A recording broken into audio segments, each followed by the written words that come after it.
Through this portal pass some of the best war dogs in the world, and I'm proud of the honor to be among them. From kennels and from private owners, we came to serve with the Coast Guard.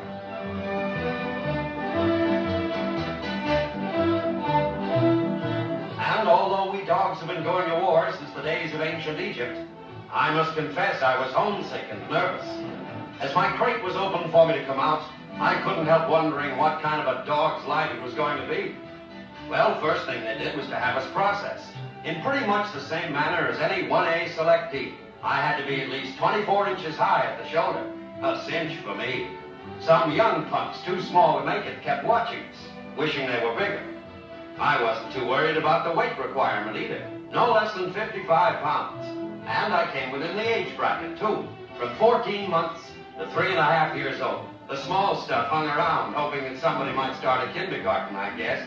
Physical fitness was more important than a pedigree, just like with humans. But, of course, we didn't get exemptions for dependents.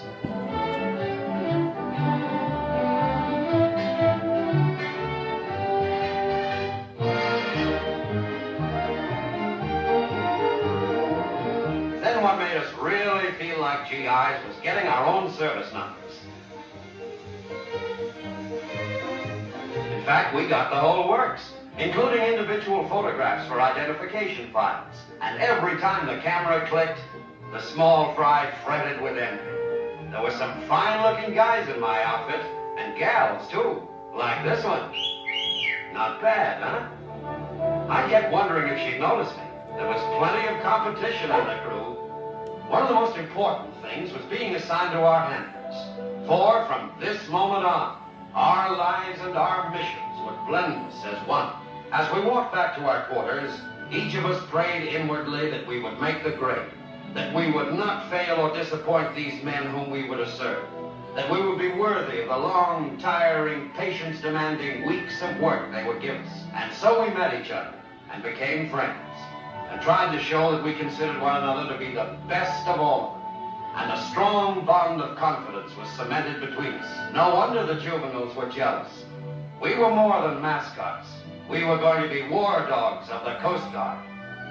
At chow time, the handlers lined up to get our specially prepared rations. With our appetites sharpened, we were hungry enough to eat anything. But this chow smelled extra good, and it tasted even better. Junior just drooled for some. They sure knew how to feed us. And they knew everything there was to learn about our care, our grooming, and our welfare. As experts instructed our handlers in every detail, drawing on their past experience and familiarity with dogs. But we had things to learn, too.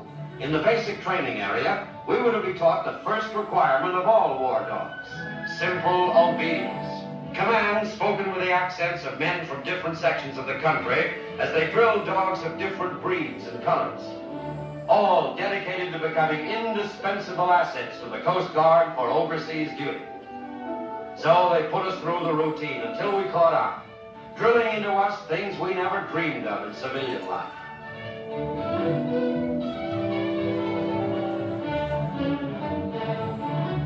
Training us to the split-second obedience of every command. Our brains and brawn conditioned to coordination in combat until we mastered every phase of elementary training.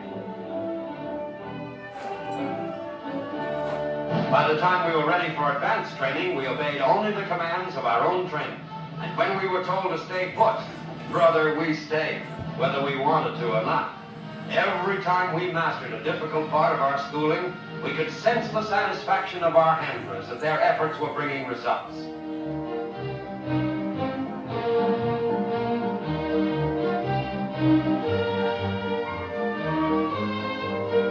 Through it all, they conditioned our muscles with canine calisthenics. After we learned how to take the hurdles, it was just another step until I was taking them alone and carrying a small object in my mouth for good measure. Pretty soon, I was really tops at it.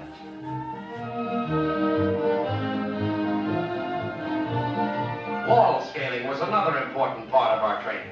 canine had to be in fine condition, as well as determined to make it. Jumping over barbed wire wasn't fun if you didn't clear it, but learning to crawl under the stuff was even more rugged to prepare us for the tough, tangled terrain of the Pacific. An agitator had no soft job as we learned to attack the forward thrust arm with lightning in our spring and all our power behind it when we bit the padded arm. Every useful tactic I learned to execute efficiently, so as to make myself a valuable partner in any emergency where I could help. A vital part of our training included the use of live gunfire, which accustomed us to the sound of weapons fired at close proximity.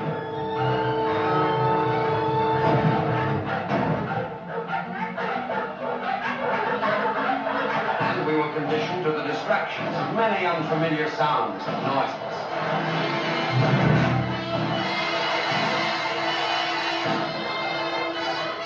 Under simulated battle maneuvers, through smoke-filled terrain, we rushed the enemy with our handlers. Exploding dynamite in sham skirmishes keyed us to battle conditions.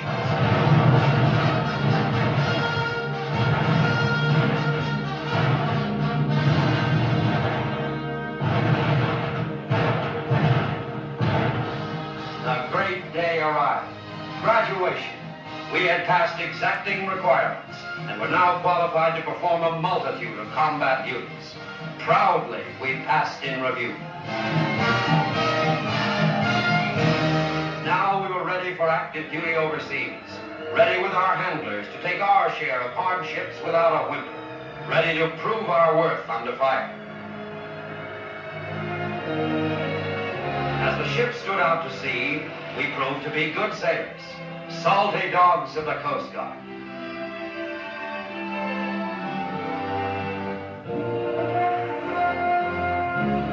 It wasn't long after we arrived at our station in the Pacific before we were assigned to active duty, and I was eager for the chance to prove the value of our training as we received orders to go out on patrol and locate Jap snipers in the area.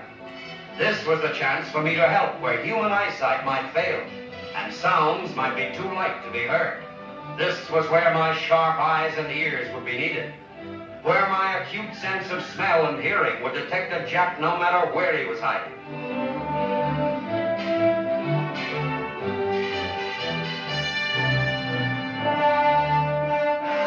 As we followed the jungle-like trail, all my perceptions were sharpened to sort out every sight and sound and smell, to follow every trail that might lead to the enemy's concealed position.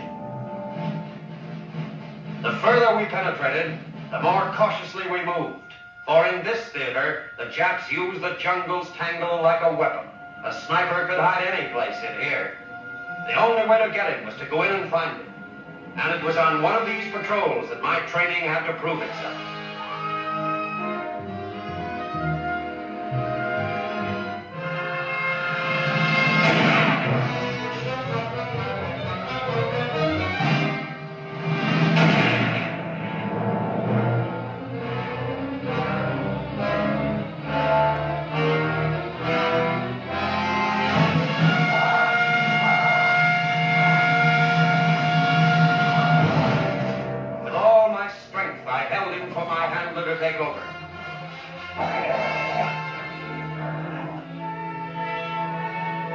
While I kept my eyes sharp for any sign of a false move.